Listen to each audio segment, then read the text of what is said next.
Diddy is in the crosshairs of the feds, and they mean business. You would have thought they were taking down a violent gang leader, not somebody who makes music and has charmed America for decades. Diddy is under criminal investigation after multiple lawsuits accused him of horrific crimes. Music mogul Sean Diddy Combs, accused of sex trafficking and sexual assault. Now, people who lived in Diddy's world are talking to TMZ, and what they say is revealing and disturbing. I knew all of that was going on. I've known the whole time. I've seen Puff have anger spazzes on producers, females. I'm a savage. Whatever I want, I'm going to get. Whatever I want, I have to get. Diddy's alleged bad behavior went unchecked for years. There have always been whispers and rumblings about Diddy. His famous friends are heading for the hills. They have 250 cameras they took out his house. A lot of people might be running from that tape. I don't think it's only celebrities going to be shook. He had politicians in there. He had princes in there. He also had a couple of preachers in there. People may fear that somehow he makes it out of this. What did they fear? A flat tire, being murdered, I don't know. But Suge Knight, Diddy's archenemy, shockingly is sad over Diddy's undoing. I'm not the type of guy to cheer for people's downfall. And if somebody gets killed or something happens to them, I'm not going to pop a champagne bottle. I done seen this dude shake back from some stuff, right? So I'm not going to count him out. TMZ presents the downfall of Diddy.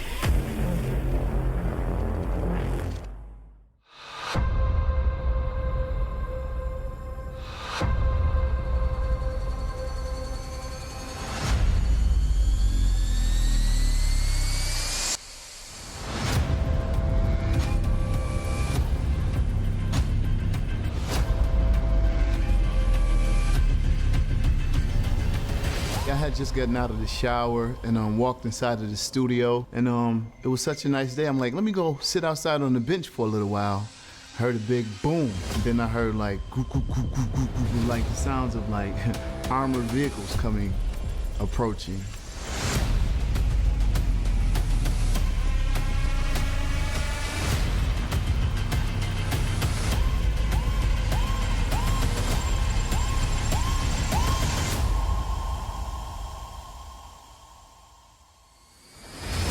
Simultaneous raids on March 25th, 2024. A massive show of force. Dozens of Homeland Security officers rolled up in armored vehicles at Sean Diddy Combs' mansions in Miami and LA.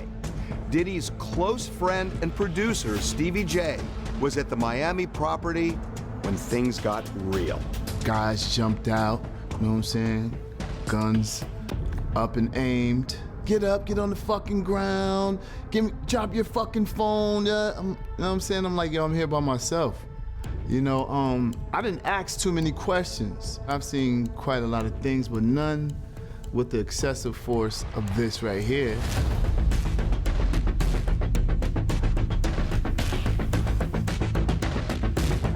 You would have thought they were taking down a violent gang leader, not somebody who makes music and appears in movies and has charmed America for decades. Breaking news, the Department of Homeland Security has just confirmed to CNN that federal law enforcement agents have raided properties owned by musician and producer Sean Diddy Combs. You can see a crowbar to get through this gate initially as well, the long guns, and a multitude of people. As you'll see, they'll zoom out a little bit just to see the amount of force they are using. You know him as Diddy, formerly Puff Daddy, big-time rapper, big-time producer, big-time superstar, and now the feds at his houses in both locations. Federal officers spent hours removing firearms, computers, boxes, and bags of items.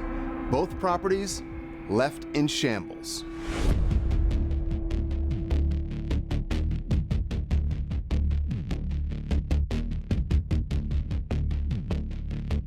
They didn't do this to Harvey Weinstein, right? They didn't do this like this to Epstein, right? Diddy's lawyer called the raids a gross overuse of military-level force and a witch hunt. He said Mr. Combs is innocent and will continue to fight every single day to clear his name. I don't know what they're looking for or where they're trying to reach. In LA, 2 of Diddy's sons, Justin and King, were briefly detained, then released.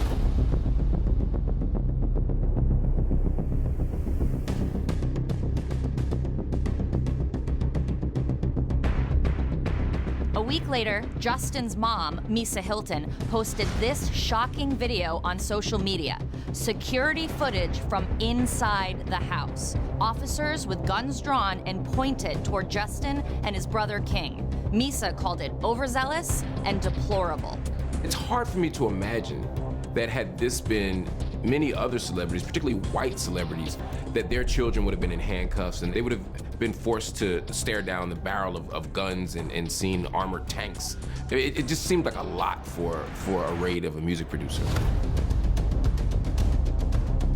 You have to remember that Diddy has been in trouble on some weapons violations in the past. He has security. These are vast compounds with multiple people at them. And so using this type of force was not inappropriate in any way, shape, or form. A federal judge had determined there was evidence, significant evidence. Diddy was involved in sex trafficking, sexual assault, and soliciting and distributing illegal narcotics and firearms. And that's why the search warrants were signed.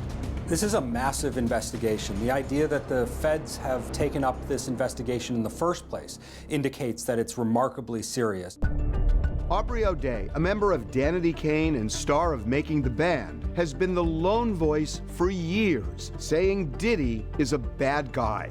She has not spoken publicly since the new allegations surfaced, until now. If these allegations are true, why did it take so long for others to speak out? Because you really were a lone voice. Real lone voice. I was literally text messaging producers, employers, from top to bottom levels. Like, y'all know what the fuck you saw. People were scared. If you know enough, you likely would be reasonable in being scared. What did they fear? Anything you possibly could, Harvey. A flat tire, being murdered, I don't know. There's a lot of things people fear. People don't like to go after a powerful person unless they're sure they will be victorious. Because if you go after a powerful person and it doesn't work out, as Omar from The Wire said, you know, you come for the king, you best not miss. And people don't want to miss, because if you miss, that means you're shut out of the music industry, you might be shut out of Hollywood, you might lose opportunities, and based on some of these rumors, your car might blow up in your driveway. Together, guys? In order to get the warrants, the feds got one of Diddy's ex-girlfriends, Cassie Ventura, to describe how Diddy was involved in various criminal misdeeds. Others who recently filed lawsuits against Diddy did the same. When we see, though, the Southern District of New York get involved in the way that they have, with obviously having a search warrant, which means probable cause, multi-agencies involved, it tells me that there's something that we perhaps do not know yet, whether that's cooperating witnesses or whether that's allegations that are beyond what's currently in the public domain, something that has given them the indication to launch this investigation at this broad of a scale. Based on the lawsuits and the federal search warrants that a judge signed, you know, alleging human trafficking, firearms violations, sexual assault, all these other things, does any of that surprise you? No, I knew all of that was going on. I've known the whole time. I know what's gone on. A whole lot of people do, Harvey. It's a stunning downfall. At 54, Diddy had it all: wealth, fame, power. The key to the city! But Cassie's lawsuit led to a cavalcade of other lawsuits and allegations that have rebranded the mogul as an alleged sex-crazed predator who would stop at nothing to get what he wanted. Diddy wasn't home when the raids went down. He was at a small Miami airport where he was set to leave for a vacation. He was questioned briefly by authorities and released. TMZ captured these images of Diddy pacing nervously after the encounter. I guess you wonder what's going to happen next, Diddy. I know.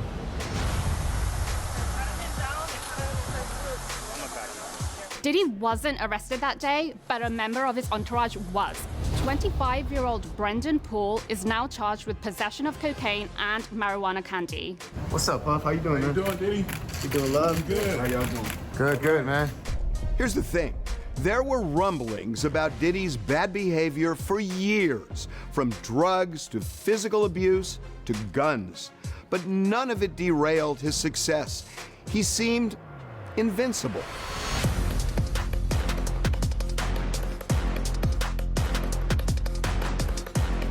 I'm the best. I'm not the worst. I'm the best.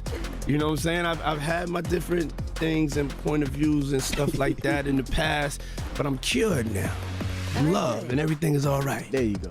But everything may not be all right for Diddy anymore. Once the Fed's investigation is complete, Diddy could face charges that could land him in prison for the rest of his life.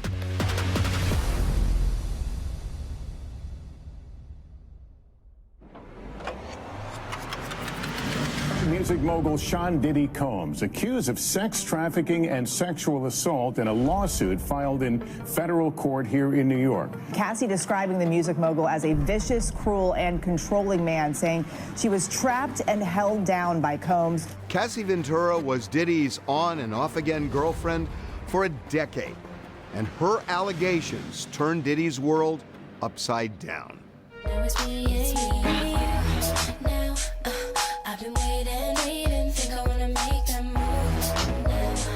Cassie filed a lawsuit in November 2023, and that was the catalyst for the federal investigation and those military-style raids.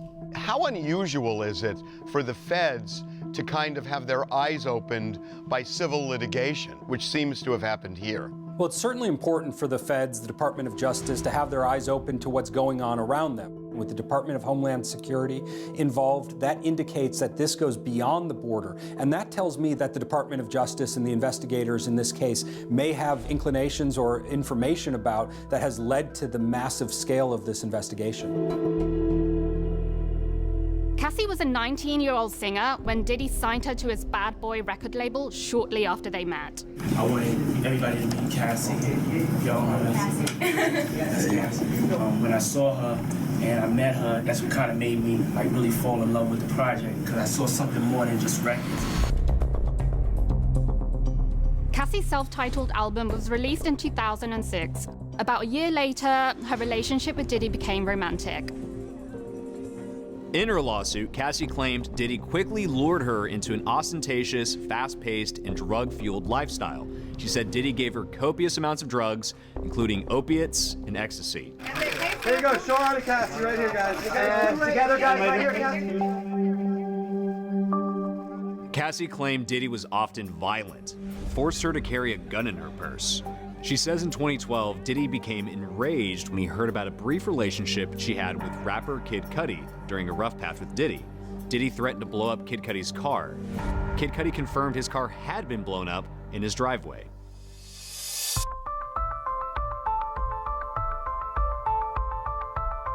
In 2015, Cassie claims a severely intoxicated Diddy dangled one of her friends off a 17th floor hotel balcony. The complaint going on to accuse Combs of uncontrollable rage, alleging that he often punched, beat, kicked, and stomped on her, then allegedly used his money to hide evidence of abuse, including putting Ventura up in a hotel for days to heal. Cassie described one violent incident where Diddy stomped on her face repeatedly, causing her to bleed profusely. She says Diddy's head of security tried to step in, but he was unsuccessful. From wild sex parties to sex workers, the allegations against this music mogul are shocking. At one point also, she said that he would force her to interact sexually with escorts, and he would watch himself and enjoy himself and pleasure himself while watching her. They were called freak-offs. Very interesting term. I've never witnessed that type of behavior.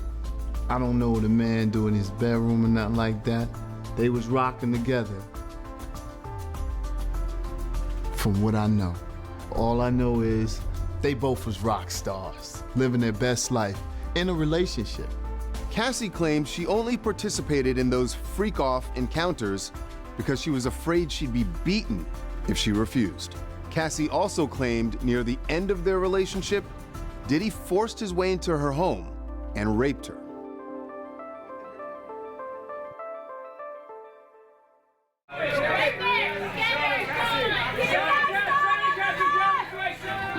All of the Diddy controversy exploded because of the Cassie lawsuit. Once Cassie files that civil suit, now people feel like it's not rumor or innuendo anymore. You have somebody who was in a publicly known relationship with him for a very long time. And when that person is making allegations about freak-offs, and when that person is talking about different types of potentially criminal activity that's being alleged, now people believe it. One of the biggest legal blunders of all time was when Cassie threatened a lawsuit unless Diddy paid her $30 million. He told her to pound sand, never believing she'd do it. But she did. Diddy's lawyer insisted Cassie was blackmailing his client, but that lawsuit opened Pandora's box. Social media, especially TikTok, went crazy, and in a nanosecond, Diddy's reputation was trashed. Ooh, Diddy, you are in trouble. The stuff that he made her do is sick. I hope Cassie gets the justice that she deserves. Diddy, you are going to prison. Honey, Cassie has bought the receipts on Diddy, honey, and she's suing him for the things he's done to her. Diddy tried to stop the bleeding by settling with Cassie just a day after she filed. His lawyer said it was not an admission of wrongdoing, but the damage was done. Diddy's most egregious and fatal error strategically was not settling with Cassie behind closed doors. If he settles with Cassie behind closed doors, there's a good chance that none of this controversy is happening. There's a good chance that other people wouldn't have their own lawsuits pile on. There's a good chance law enforcement wouldn't have had their radars activated by all the allegations of illegal activity. There's a chance that Diddy would just be living his normal billionaire life right now. What more do I have to do, man? Look at my hat, man. Look at my hat. Look how I show up on the Amalfi Coast, B. It looked like she put so much information out into the streets that embarrassed you that you didn't want any more of it to come out. And because of that, Diddy looks more guilty than he did had he just settled behind closed doors from the beginning. If she said that he did it, he did it. Did you read the things that he did to her? P. Diddy going to jail. Yeah, he going to jail. When the lawsuit happened, it started a domino effect, but also what was said in the lawsuit was really the part that took people by surprise because of the rape allegations, of the sex trafficking allegations, of the abuse that she went into detail about. It was very much like, oh, this is definitely the one that's going to shake the table and shake his foundation. Suddenly, it was like everyone was just coming out of the woodwork. I was sick. I was sick of you. I was sick of everything that was going on around you. I was sick of having to cover up everything that you did. When Cassie found the strength to use her voice and speak her truth, it gave other people the courage to do the same. And I think that's also just kind of how this reckoning came to be. If one person has a power and has the ability to be honest and tell their story, then it allows other people to do the same. In fact, at least 3 other women came forward and filed lawsuits. Joy Dickerson-Neal claimed Diddy drugged and sexually assaulted her 33 years ago and secretly recorded the encounter, and then shared it with others.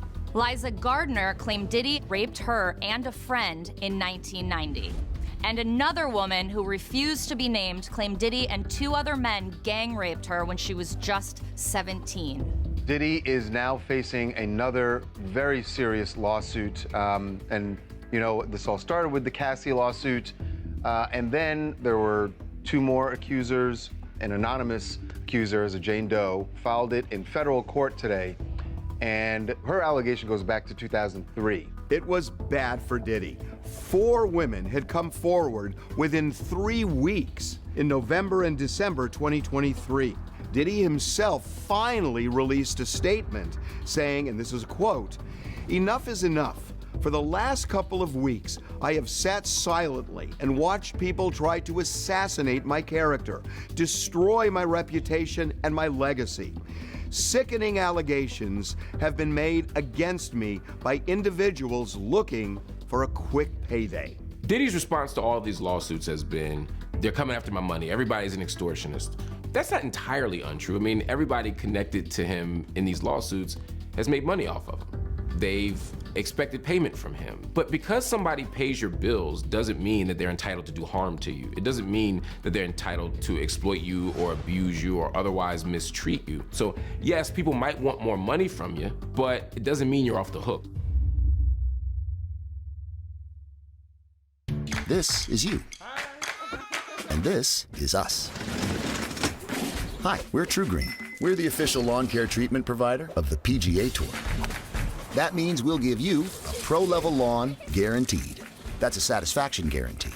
That's a price match guarantee. That's a guarantee on top of your guarantee. So you can do less of this and more of this.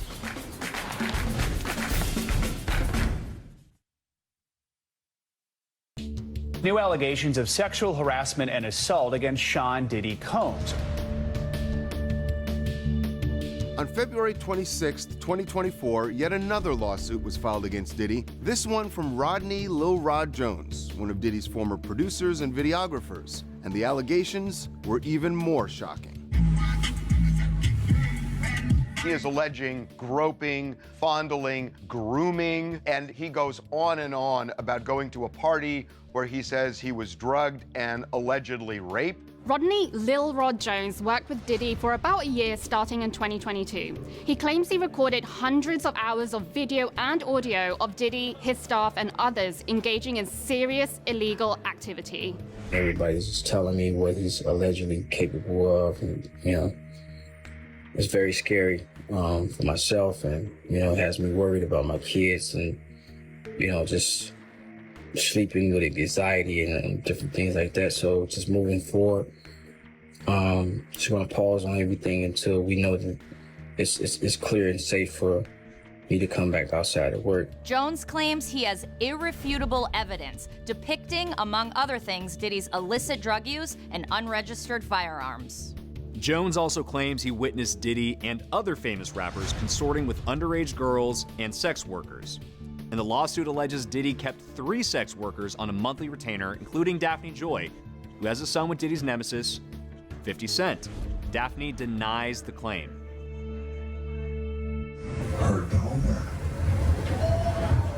And here's the clincher. Jones alleges he was repeatedly sexually assaulted by Diddy. It's usually rare that a male will step forward and accuse someone of sexual assault and, you know, participating in freak-offs and things of that nature. When he came forward, it definitely added to the disturbing claims that Diddy was already up against. It's just now from a male perspective, as someone who worked closely with him on his last album.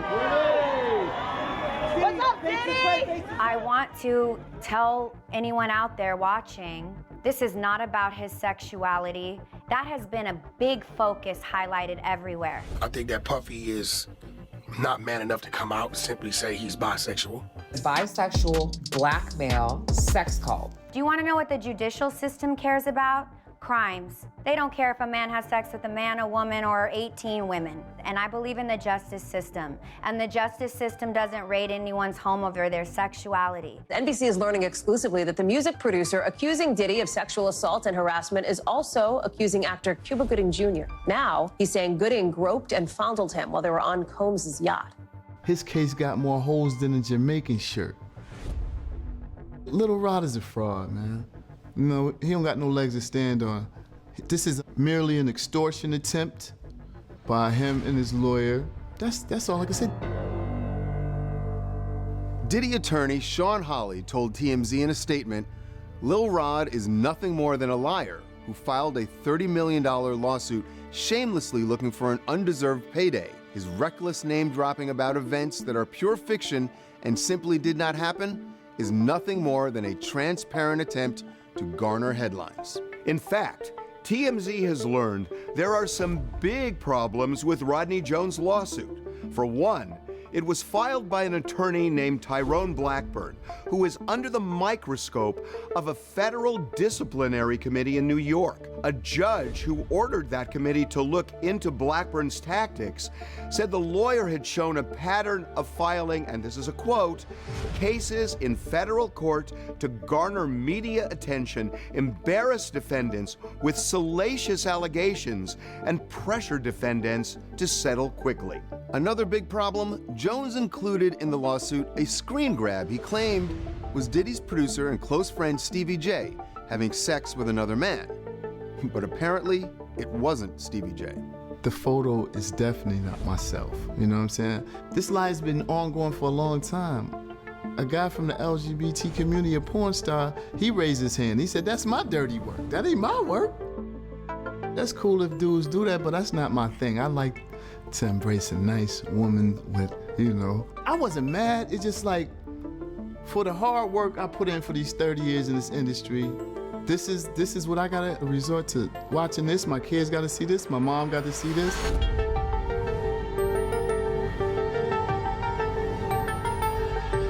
It seemed much more like a tell-all rag book than it did an actual civil lawsuit. When you combine how bizarre the lawsuit looked with his attorney being a little bit sketchy in terms of the kind of cases he takes up, it felt like it could be a bit of revenge combined with legitimate concern.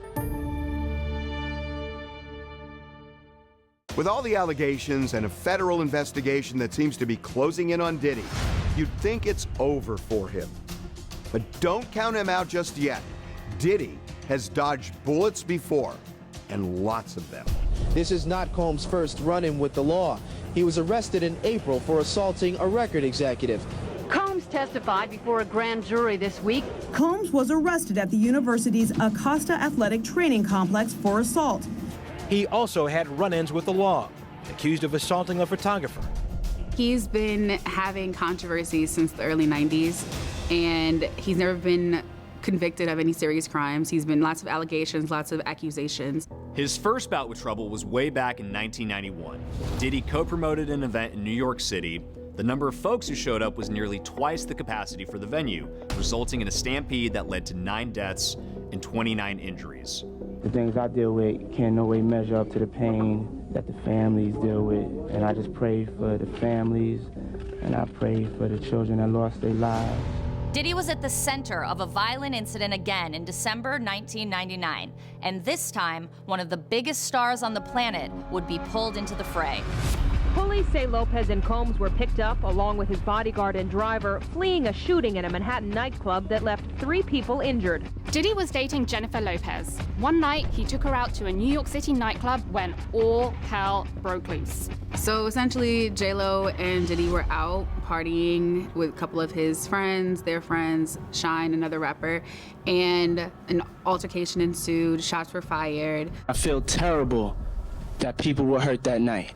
Puffy's talking about the shooting inside Club New York in the wee hours of Monday morning.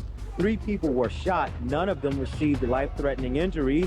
Police say after the shooting, Puffy and his equally famous girlfriend, actress-singer Jennifer Lopez, fled in a Lincoln Navigator. 3 people were shot and injured. Diddy, J-Lo, and a bodyguard named Anthony Wolf Jones were later arrested, charged, and hauled into jail. Mr. Combs feels very confident. Mr. Combs is not guilty. He is focused. He wants the trial to start, and he is confident that when it's over, we'll be standing out here telling you that he's just been acquitted. Diddy was found not guilty. Shine was convicted of assault and reckless endangerment. He served 9 years in prison, but questions linger. Was it actually Diddy who pulled the trigger? And did Shine just take the fall? I literally watched them pull out the guns. I've had a clear point of view. I mean, for God's sake, I got shot in my nose. I was facing them directly. I watched everything occur and have described it, vehemently to all parties involved. I have 9 bullet fragments remaining in my face. Diddy arrested for making terrorist threats at UCLA. It involves his son. It involves a very famous football coach and an altercation that ended up with Diddy holding a kettlebell. And the question, was he trying to hit this coach with a kettlebell or was he trying to defend himself? The one thing you gotta do is you have to be there for your kids 110%. So as a father, if you feel, or a mother, anybody can relate to if you feel like you have to go and straighten something out for your child. Was there a kettlebell involved? I went there to communicate. Diddy was charged with 3 counts of assault with a deadly weapon, 1 count of making terrorist threats, and 1 count of battery. But the DA wound up dropping the case. He kind of just has a way of getting out of very tough situations, and he's been doing so for decades. Rapper and songwriter Mark Curry worked with Diddy for nearly a decade and says Diddy definitely has an ugly side. I've seen Puff have anger spazzes on producers, females. I'm a savage. Whatever I want, I'm going to get. Whatever I want, I have to get. A&Rs, people who work for him. So not just the females, it's guys, producers. I seen them spaz. Curry remembers a particularly nasty incident between Diddy and the mother of 4 of his children, Kim Porter. You saw him get physical with Kim? I didn't see him get physical with Kim, but I know situations where, let's say if Kim said she fell on a boat and broke her nose, and I say that's not actually what happened. She went into it, she just got a broke nose. I think her and Puff went to home together, and then next thing you know, she had the Band-Aid on. So you already know what happened. So she didn't, you say, she slipped and she fell. No, I don't think that, because they was just arguing real big last night. He was really mad. Kim Porter died of pneumonia in 2018, but she was just one of a long list of women who were allegedly abused by Diddy. Ex-girlfriend Gina Wynn went public with this story in 2019. He stomped on my stomach really hard, and I took the wind out of my breath. I couldn't breathe, and he kept hitting me, and I was pleading to him, can you stop? I can't breathe. And he stopped for a little bit. He grabbed my hair from the back and was punching the back of my head, because he was just avoiding my face when he was hitting me. Diddy's attorney calls Wynn's allegations, quote, false and unsubstantiated. If Puff put his hands on a female, he would do it behind a closed door.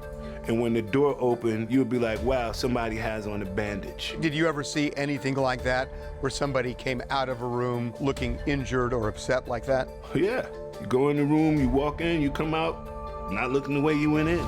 Diddy's legal team tells TMZ Mr. Curry's statements about what he thinks probably occurred between Mr. Combs and Miss Porter are pure speculation and not based on any personal observations or knowledge. Before the latest allegations came to light, Diddy was known as one of the most powerful and successful stars in music. His rags to riches story, extraordinary. Sean Combs had a rough childhood growing up in Harlem. His mother worked with kids with special needs, his father a drug dealer. Diddy was exposed to crime and violence early on. When he was just 3 years old, his father was shot and killed while sitting in a car in New York City. But Diddy maintains his drive for success came from his dad. Even if we don't know our parents, we still have their DNA in us. We have their genes, and I have this hustler's mentality, this hustler spirit, this drive, this determination, his swag. That swag landed him an internship at a record company at age 20, and he quickly started moving up the ranks. What's up, my name is Puff Daddy. This is my new artist, the Notorious B.I.G. And we here at the Outcast picnic, just getting our swerve all the way on. He was driven, he was passionate, he was motivated. He knew what he wanted out of the gate. We making music strictly for the streets. We appreciate your support, and it's all good. He knew that he was going to be on top. He has his struggle of an upbringing, and then he comes out and he's this ferocious beast, and he wants to just die. One hit on the Billboard hip hop charts in 1997 with Can't Nobody Hold Me Down, and would go on to earn the top spot 10 more times. Take it low. You can even do it slow. You can even do it slow. Either way you wanna go. Either way you wanna go. Take that to the drop some, move some, shake your tail feather. I take pride in being one of the, most successful producers in hip hop history. I have the most #1s as a hip hop artist. Add to that 3 Grammys, and in 2023, the MTV Video Music Awards Global Icon Award. And nobody deserves to be called an icon more than this man. Diddy, Puff Daddy, love. All I am is a man with ambition to be the best. When I failed, it just gave me the vision. But conquering the music world wasn't enough for Diddy. He became a one-man marketing machine. The new collection is great. You're watching Revolt. Revolt. Revolt. Revolt. It's a revolution. Ciroc is for the culture. I feel like he always knew in the back of his mind, like, his end goal was to be a mogul. All this has made Diddy very, very rich. His estimated net worth, close to $1 billion. Big small, Diddy! Oh my God! Diddy has lived a life of extravagance. Multiple homes, planes, Black excellence, yachts, cars, and of course,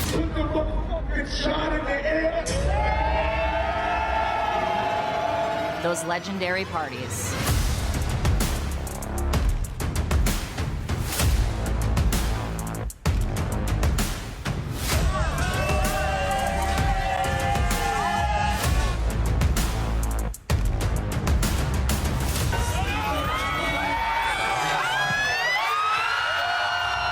Hang out and watch him throw parties. Sure, he famously threw his white party out. Bro, he would throw a party. One point, I went to Philly, followed him all the way to Philly. He threw a party, and he said, "Yo, Playboy, this party costs $1.5 million." They're actually fun parties. A lot of famous people, star-studded. You'd be sometimes amazed by some of the people that you see there. Some of the people who attended the parties have said that there was a lot of sex during these parties, and that kind of opens the door to some of the allegations that we've been reading about. What about that? So there was a lot of sex, but it didn't happen at the party. It was after parties, not necessarily at the party. Now, what time would your party start, let's say? Like 9:30. Really, that early? Yeah. I could make that. Yeah. But I think of you of starting a party at like midnight. Like, what time will it go till? That's a different type of party, though. Uh-huh. No, I mean the after party. No, I know about them. There have always been whispers and rumblings about Diddy. The whisperings and rumblings, though, weren't about criminal activity. They were simply about his party lifestyle. They were about his social activities and maybe even his sexual activities. There's always been whispers and rumors and innuendo, but like many things in Hollywood, it was on a need-to-know basis. Those who knew, knew, and many fans and everyday people, especially before social media, were completely in the dark about what was going on. What up, boss? How's it going, sir? Nice to see you, sir. Easy. Over time, however, we've come to see more, hear more, and know more. Aubrey O'Day sounded the alarm for years that Diddy was a dangerous man. She was dismissed as disgruntled and bitter. A lot of people now think Aubrey was telling the truth all along. After Cassie filed her lawsuit, you said, been trying to tell y'all for years. What were you trying to tell people?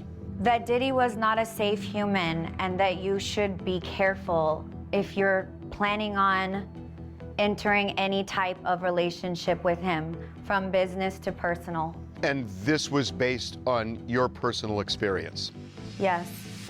Did he ever mistreat you? Yes. Have you ever seen Making the Band? Yeah. Did he ever mistreat you is the funniest question I think I've ever heard. Of course. Aubrey worked under Diddy for close to 5 years as a member of the girl group Danity Kane. Hey, y'all look over this way, please.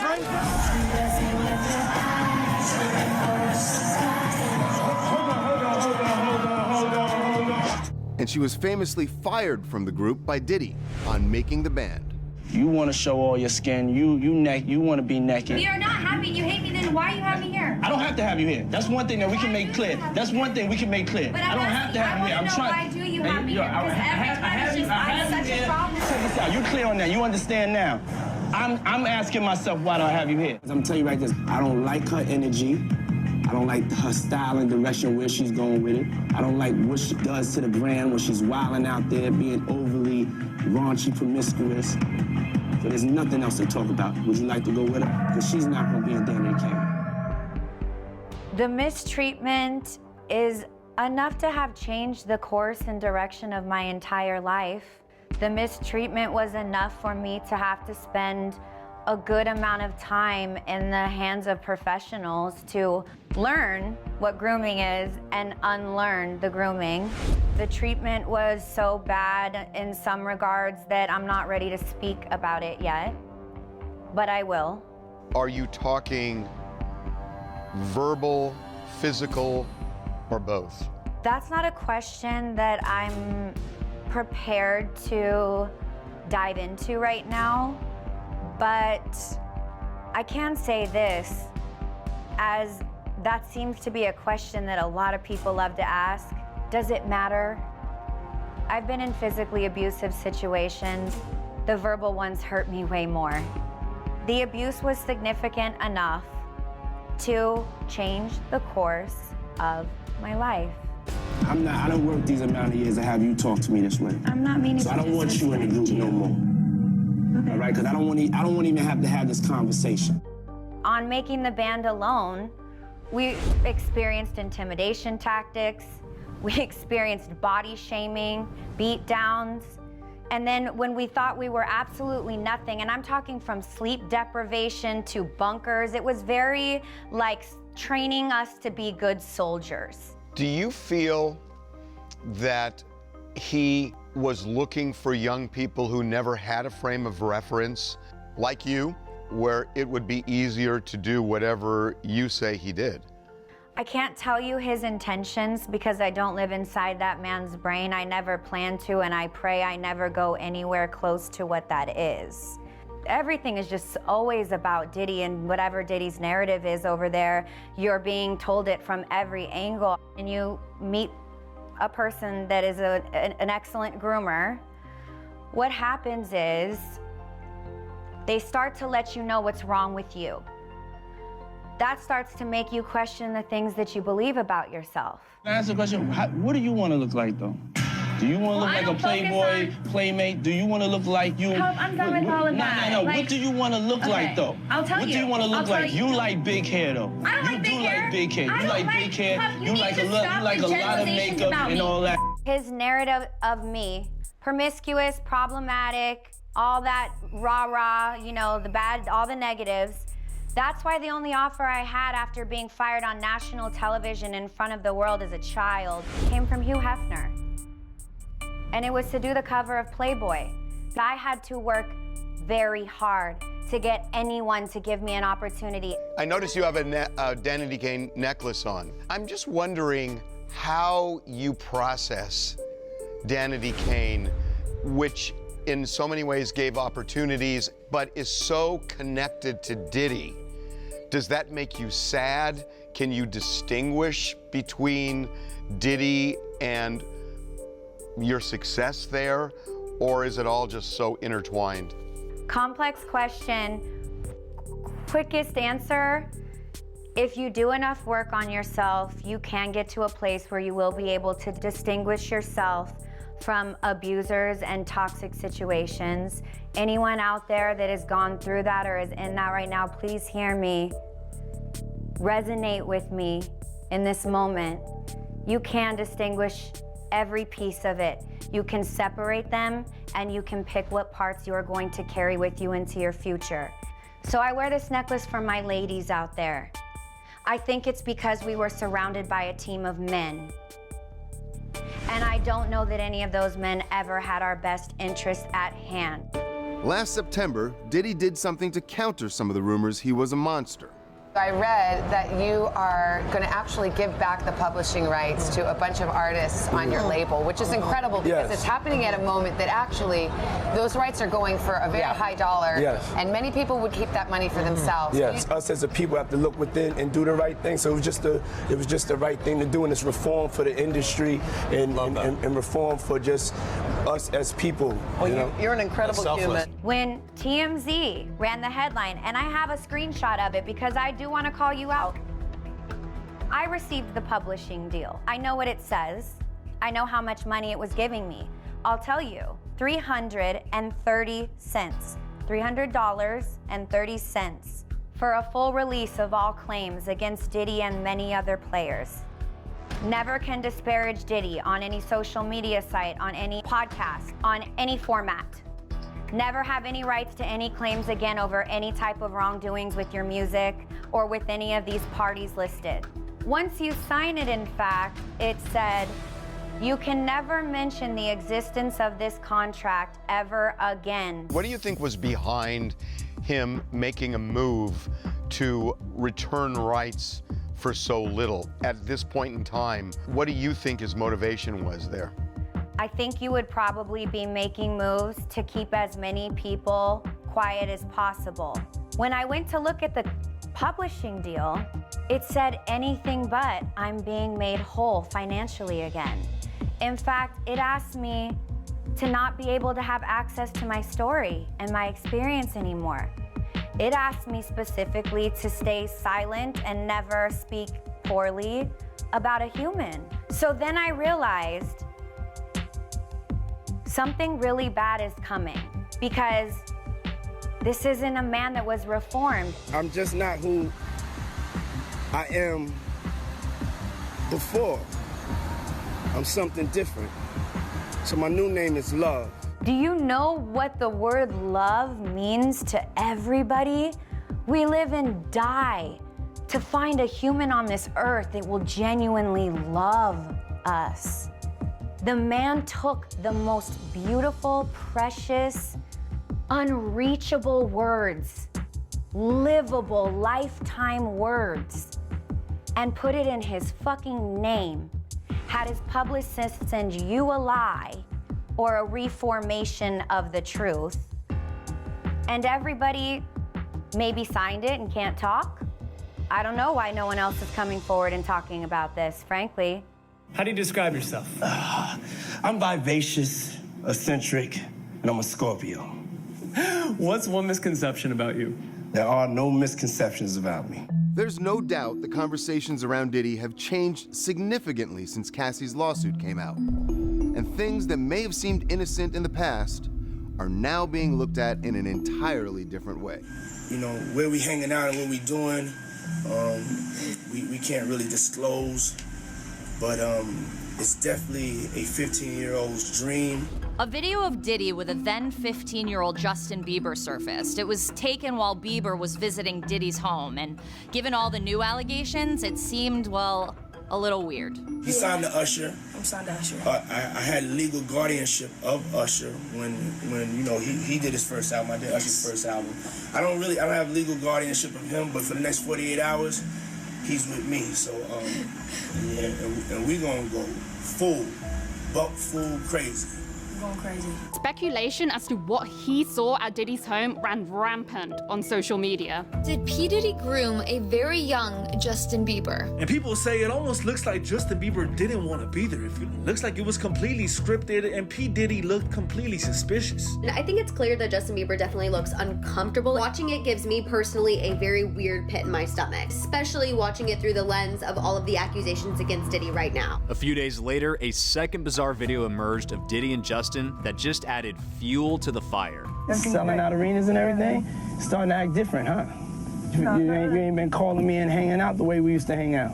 Well, I mean, you try to get in contact with me, through all my, partners and whatnot. Mm-hmm. But you never really got my number, so. Right, okay. My number? Then another video resurfaced and raised eyebrows. Usher talking to Howard Stern about what he saw when he moved in with Diddy when he was just 13. His manager sent him there to learn what life as a star was all about. I went there to see the lifestyle, right? And I saw it, and it was, but I don't know if I could indulge and understand what I was even looking at. Biggie Smalls was there. Biggie Smalls was there. Lil' Kim, Craig Mack. All these people are hanging around. Yeah, man. Faith Evans. Jodeci, Mary J. Blige, they didn't know nothing about this shit. Oh. I was having a good time, you know what I mean? But Usher later expressed concern about what he was exposed to when he was living with Diddy. I mean, I'm 13 years old. I'm not here to party with you. I don't want to go to the clubs. Matter of fact, I'm too young to even be in here. Why you got me in clubs? There were a lot of things I seen and a lot of positions that I think I was put in where I had to make very, very tough decisions in my life about who I would be. Usher and Bieber have not commented on the latest allegations, but other artists have taken Diddy to task. 50 Cent, who's tangled with him for years, tweeted, "It's not Diddy do it, it's Diddy done." He's corny. He's Uncle Tom. That's who Curtis is. He want to see the black man go down before anybody else. You know what I'm saying? He's just sore. He's just sore because his baby mother is with Puff. Don't be sore. Don't be a hater. You know what I'm saying? Get greater. So with him, he's just a troll. Mary J. Blige, a friend of Diddy's for 30 years, posted, "Unfortunately, a lot of you all met me when I lacked boundaries and was a people pleaser. Let me reintroduce myself. I burned bridges as needed," apparently referring to her own experience with Diddy.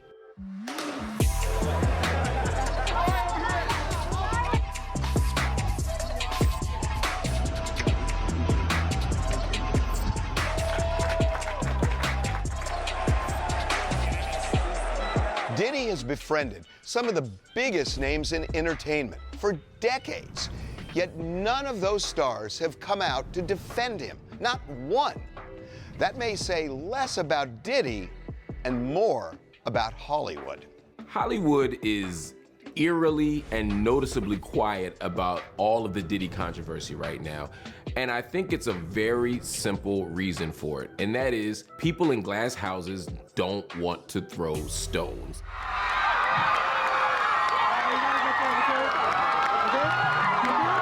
Even Ashton Kutcher, who met Diddy when they both had shows on MTV and was one of his closest friends, hasn't uttered a peep.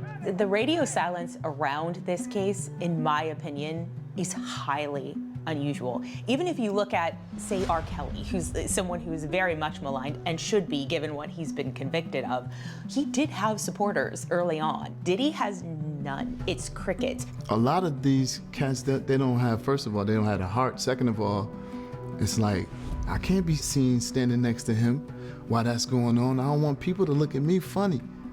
So you got those that just won't come near it because they don't want to be affected. And that's just the way it is. There are a lot of people who are probably implicated in his events, in his activities, even if they're not criminally guilty, they just might have been at a party. They may just have been hanging out. And if he gets attached to something that is considered awful or outside the boundaries of what you're allowed to do, then no one wants to be connected to him at all. Is there another reason why other people ain't speaking out in his defense? I think a lot of people are just trying to understand it. Understand what is and what's not, you know? Another reason people aren't coming to Diddy's defense, Diddy was allegedly obsessed with recording everything that went on in his homes.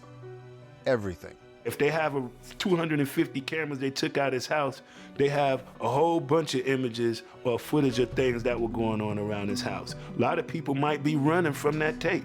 I don't think it's only celebrities going to be shook. He had politicians in there. He had princes in there. He also had a couple of preachers in there.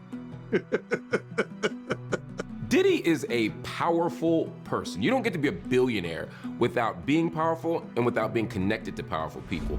So Diddy knows politicians, entertainers, philanthropists, academics, you name it, he's connected to them. And so if we start unraveling the thread of Diddy's networks, you're gonna find a lot of people, and like Jeffrey Epstein, some of them might be implicated. Do you find it a little hypocritical that there are a lot of people who are so silent now, who are so quick to canceling others when they're not involved or even remotely associated. There is an interesting contradiction that we are witnessing in real time right now. There are people who are very quick to cancel people who are very quick to say, lock them up, throw away the key. At the same time, those very same voices are saying nothing about Diddy.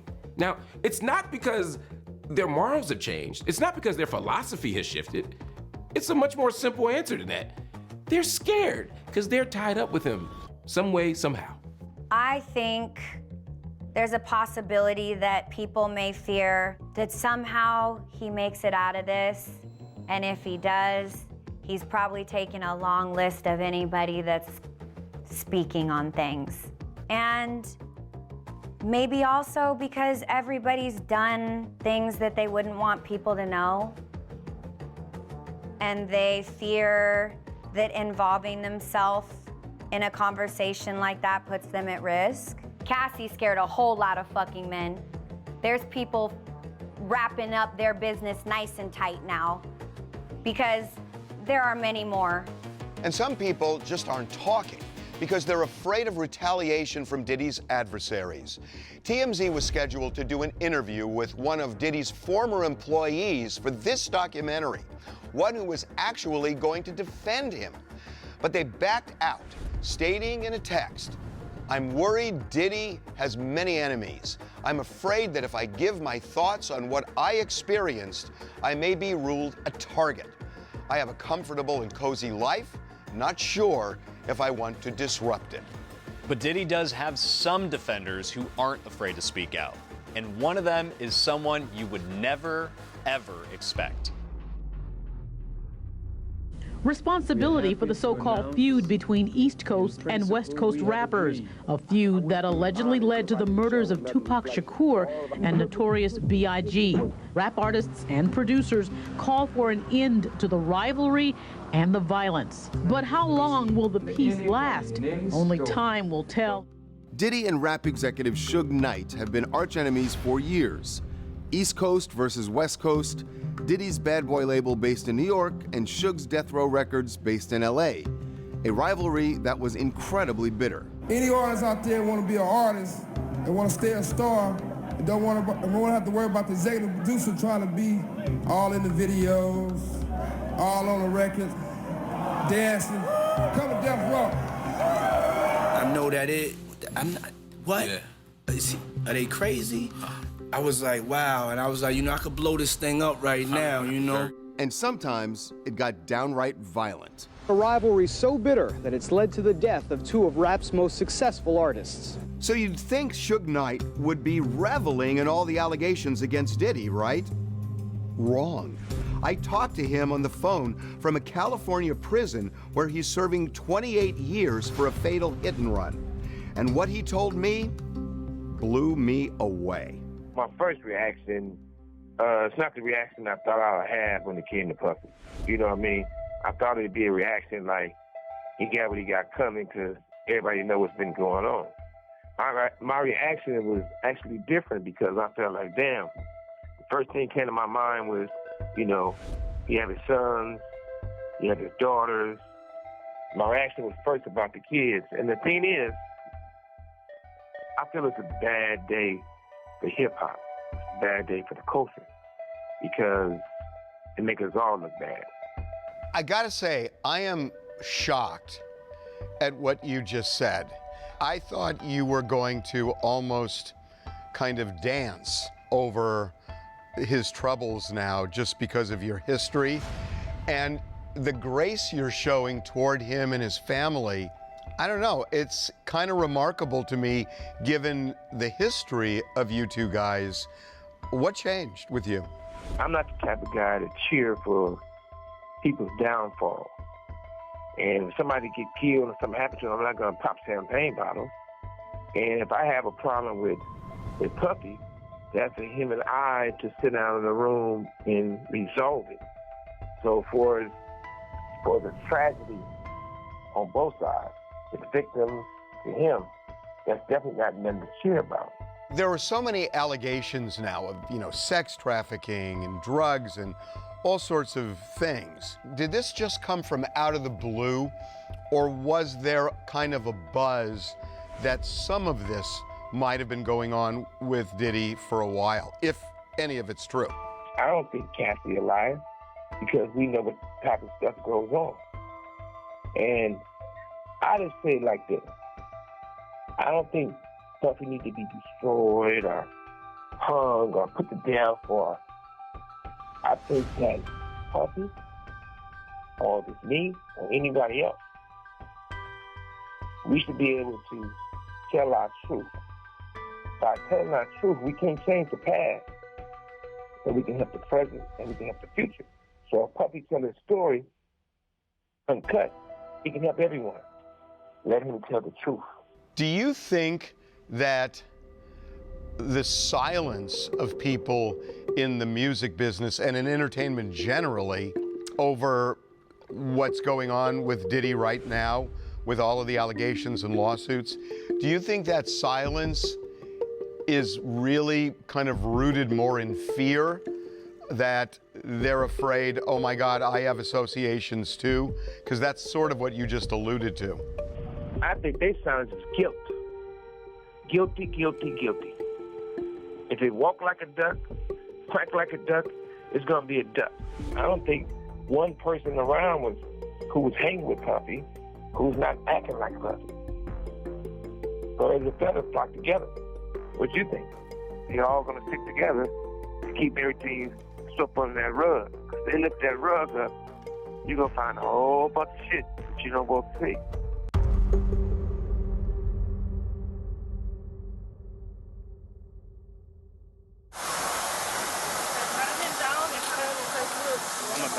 One person who could literally hold the key to Diddy's future and freedom is a young man named Brendan Paul. Brendan was the only person arrested and charged on the day of those raids back in March. Authorities say they found cocaine and marijuana candy in his luggage at the airport where Diddy was questioned. According to Rodney Jones' lawsuit, Brendan is Diddy's drug mule, who allegedly acquires and distributes Mr. Combs' drugs and guns.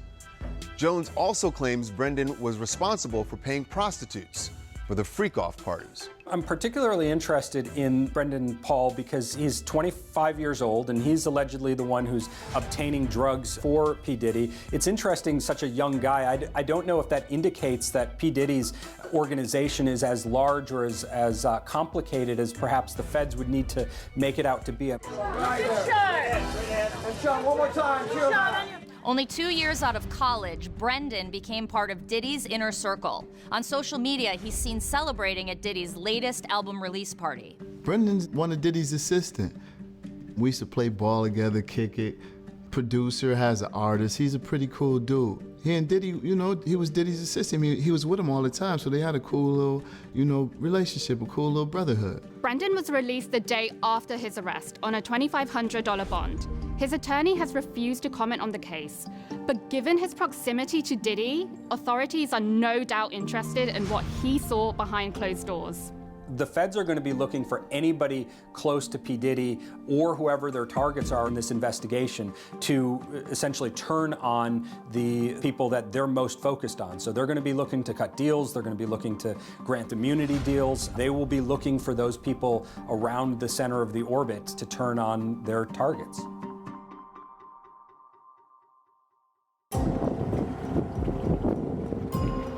The feds have their work cut out for them, especially if they want to get Diddy on the more serious charge of sex trafficking. Sex trafficking, when looking at adults involved in a crime of that nature, the feds are required to actually prove that there's force or coercion that's involved in addition to the commercial situation that's going on. So in addition to just payment, they're going to need testimony and evidence that these individuals were actually forced or coerced to engage in these sexual acts or the ongoing sexual business that they're alleging occurred here. I have heard the stories regarding Diddy having prostitutes that willingly want to go with him across state lines. But there's a couple things that need to be looked at in regards to that. Was there a power dynamic? Were they fearful? Was something making it so that they felt that they needed to, or else there would be consequences for not? It just takes one of them to be doing this against their will for that to be human trafficking.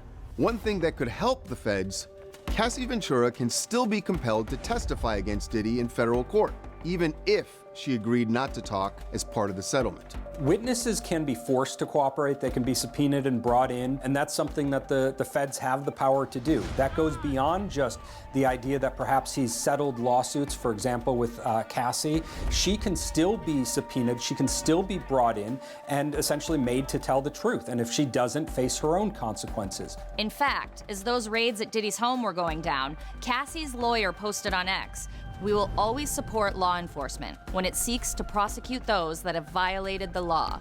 Hopefully, this is the beginning of a process that will hold Mr. Combs responsible for his depraved conduct." I think he's going to have a very difficult time getting out of this one because you've got the magnitude of the federal government now that is coming in. And so, in my opinion, it's going to be near impossible for him to get out of. Everybody put your glasses up in the air. Let's take a toast to Sean Combs. If you would have asked me 20 years ago what Diddy's legacy was, I would have said he was one of the stewards of one of the most important and beautiful moments in hip hop. If you would have asked me 10 years ago what Diddy's legacy was going to be, I would say he was the template for the billionaire rap star. Now, in the aftermath of all these allegations, all these rumors, all these innuendos, I don't know what Diddy's legacy is going to be. It's really still an open question. Everyone who interacts with him has their own version of how they would describe him. To some people, he's a saint. To some people, he is their hero. To some people, he is a monster. I think it's just all about how people interact with him and what they've experienced and witnessed being around him. What would I want people to know about Diddy? That, you know, he's like any other man. Loves his mother, loves his children, takes care of a ton of people, gives jobs to a ton of people. Even when the scenario was going on, with all this is going on, people still call him, asking him for stuff, and he's still there for people. It's like, you know, he's a good dude. Are we all perfect? Nah, none of us. Spread love. I love y'all. Love, love, love, love. Savage. I'm a savage. Without y'all, I wouldn't be on this stage.